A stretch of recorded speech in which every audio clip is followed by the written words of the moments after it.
ધારાસભ્ય શૈલેષ મહેતાના petrol pump પર થયેલી 4 લાખની ચોરીનો ગુનો બાપોદ પોલીસે ગણતરીના કલાકોમાં ઉકેલી નાખ્યો હતો।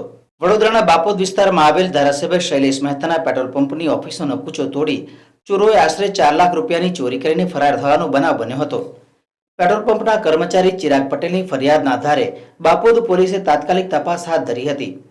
પોલીસે હ્યુમન અને ટેકનિકલ રિસોર્સિસનો ઉપયોગ કરી અલગ અલગ ટીમો બનાવી સીસીટીવી ફૂટેજ તેમજ ગુપ્ત માહિતીના આધારે ફક્ત ગણતરીના કલાકોમાં ગુનો ડિટેક્ટ કરી આરોપીને પકડી પડ્યા હતા। પોલીસે આરોપીઓ પાસેથી રૂપિયા 3,84,940નો મુદ્દામાલ કબજે કરી કાયદેસરની કાર્યવાહી હાથ ધરી છે। પકડાયેલા આરોપીઓમાં વિપુલ દીપકભાઈ વઢવાણિયા, રાહુલ ગોવિંદભાઈ દેવીપૂજક, દીપક વિષ્ણુભાઈ દેવીપૂજક તથા એક કિશોરનો સમાવેશ થાય છે।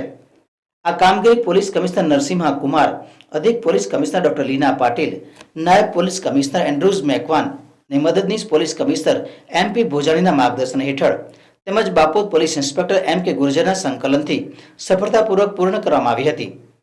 બાપોદ પોલીસની આ ઝડપી અને અસરકારક કામગીરીની પ્રશંસનીય ગણાઈ રહી છે।